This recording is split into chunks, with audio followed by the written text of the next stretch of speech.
आज भी आयुर्वेद में इतनी ताकत है कि वो बूढ़े को भी जवान बना सकता है। यह बात केवल कहने की नहीं, बल्कि अनुभव और विश्वास की है। यह कहानी उसी विश्वास को और मजबूत करती है।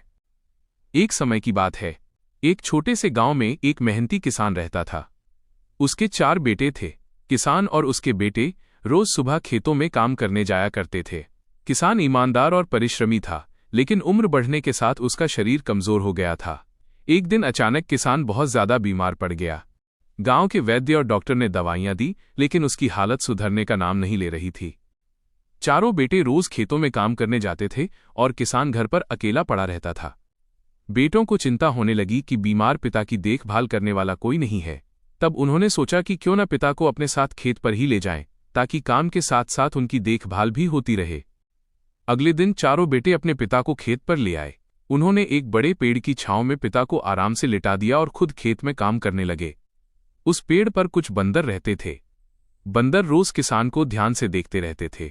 एक दिन उन बंदरों में से एक बंदर किसान के पास एक विचित्र फल लेकर आया और उसे खाने के लिए देने लगा। किसान कमजोरी के कारण कुछ समझ नहीं पाया और वो फल खा गया। थोड़ी देर बाद बेटे वहां आए और ये देखकर घबरा गए कि बंदर उनके पिता को कुछ खिला रहे हैं। उन्होंने सोचा, अब जो हो गया, शायद इस फल से पिताजी की हालत सुधर जाए। उन्होंने किसान को घर ले जाकर आराम कराया। लेकिन अगले कुछ दिनों में किसान की हालत और बिगड़ गई। शरीर बहुत ज्यादा गर्म रहने लगा, दस्त होने लगे और डॉक्टर ने साफ कह दिया कि किसान अब कुछ ही दिनों का मेहमान है।